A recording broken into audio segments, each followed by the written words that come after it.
Love under impossible conditions. You've had the thought, probably at a moment you'd rather not admit to.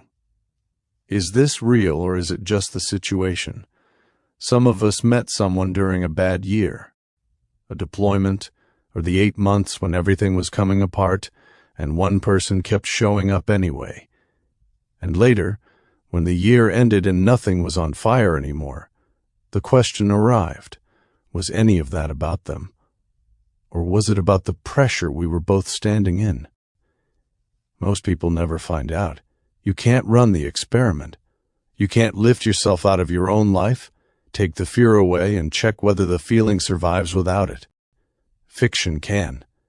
That's most of why I read it. The books that get this right. Think about Holden and Naomi in The Expanse. They're the only warm thing in a solar system that's coming apart, and every quiet minute they get is stolen from a universe that would rather they didn't have it. You feel the theft.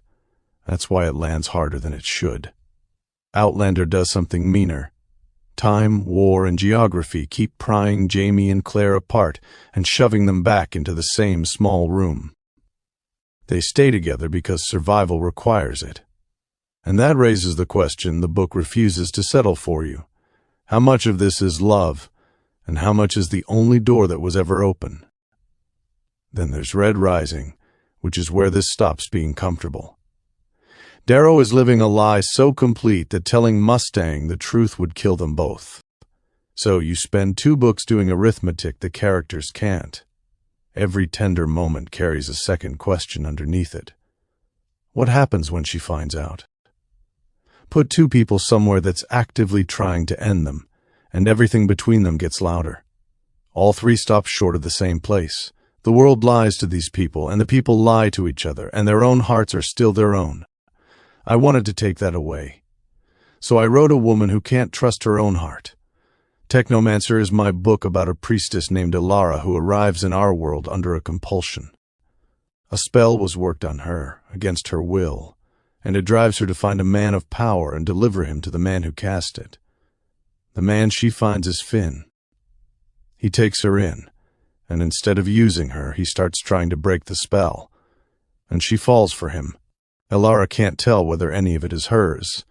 The spell wants her close to Finn. She also wants to be close to Finn. From the inside, those 2 things produce the same feeling, and there is no test she can run and no priestess she can ask. You can guard against a person who might be lying to you. You can't step outside your own head to check the wiring.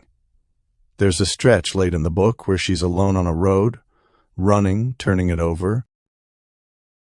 Remembering the strange shoes from Finn's world, she paused long enough to weave the moonbeams and thicken the moccasins on her feet, adding rubber soles and cushioning. Afterward, she began jogging as she had seen Finn do. It was strange, she thought as she ran. Finn was her compulsion from the spell. She sensed that to be true. But she also thought of him frequently. Was that the spell as well? She knew him to be principled, honest, and caring. He had taken in a stranger and promised to help her. He kept his word. He had kissed her, that once when she first arrived, but that was to protect them from the people chasing him. She had forgiven that unwanted kiss.